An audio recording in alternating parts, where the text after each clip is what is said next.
It's an overcast day and we are in a drought. This is a garden that's not being watered, but it's close enough to the air conditioner that the humidity from the air conditioner is keeping it going. This is a perennial. This is food, guys. So if you think I'm getting rid of my food, forget about it. Not in a drought. Food is too important. This is my salad. If you look at the leaf, some of you will recognize this leaf from the grocery store. This is arugula. This is perennial arugula. These are the flowers on perennial arugula. It's called rocket, wild rocket, whatever you want to call it. But mine is a couple of years old. And as you can see, it is doing very well. I planted several. This is the only one that made it through the drought. The bees are loving it. You see the bee there? I don't know if you can see him. That's a honeybee.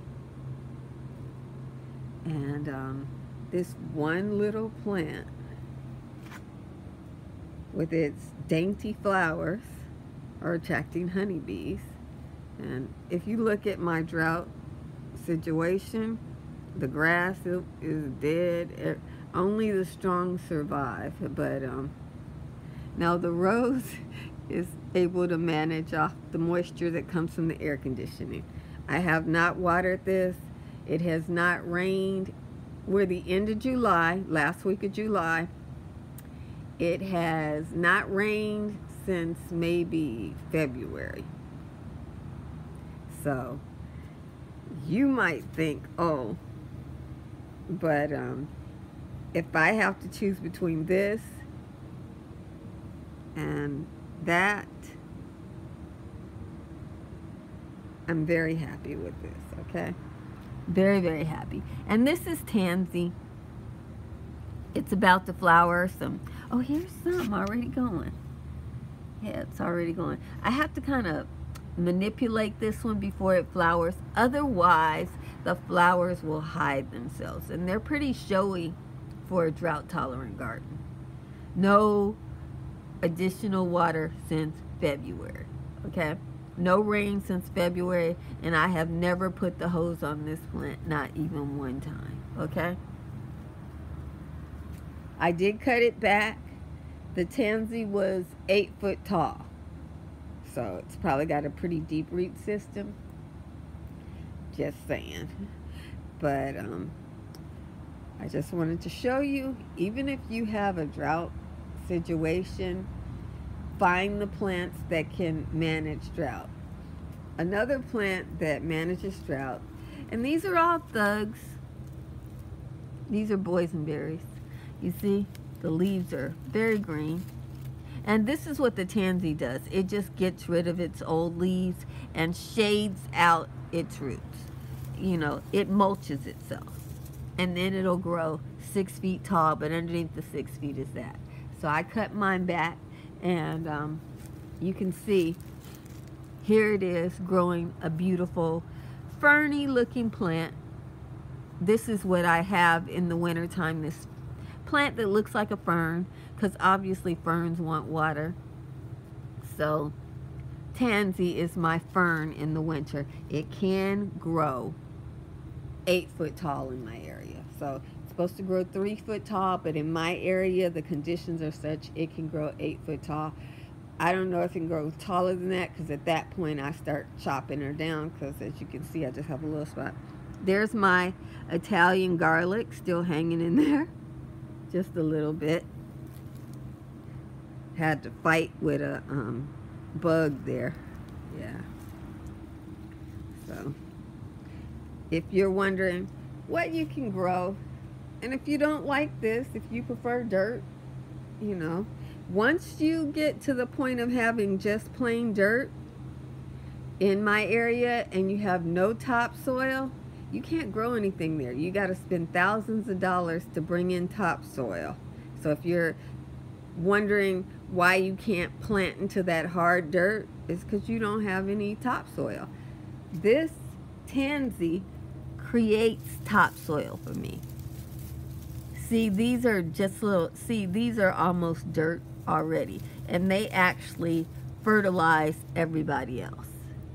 Yeah. And the boysenberry, once a year, drops these leaves. And that, you can see the boysenberry leaves all on the ground. Boysenberry is a thug. Tansy is a thug. And if you plant one of these in a place that they like, as you can see, it can be kind of thug life too. It was actually growing the other way, so it wasn't being as thuggy, but I pushed it this way, and it's like, no problem, I could do this. So I'm hoping that the plant will give me new branches that refill that spot. You see where all those leaves are on the ground? That's where this plant was growing. So I just thought I'd share with you. I can't grow much with no water from February until July, and water won't come for another 2 months. As you can see, these plants are fine. No problem. You know, that rose hasn't been watered since February. But they do get water from the air conditioning. That's the only water they're getting. And you can see the grass, it wasn't enough. So I had lush grass here. I cut this by hand because, you know, and now I got a few tufts that are surviving over here. Yeah. But it's okay. I got food. I use these blackberry leaves for tea. I use tansy I use this in closets and stuff to, you know, deter moths and make the house smell clean. And I eat the leaves of this as salad. The leaves of a wild rocket are edible even when the plant's in flower. The leaves just get smaller when the plant's in flower, but they're just as delicious. A little bit peppery, but aside from that, it's good going. And I have flowers for the bees. The bees are loving it.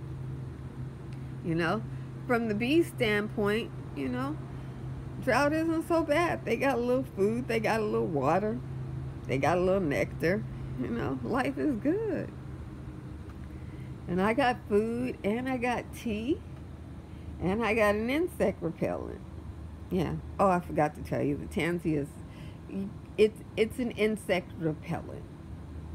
It's not an insecticide. It's not going to kill anything, but it will repel undesirable insects in the house if you put some in a place. So, yeah. God bless you. Emmanuel.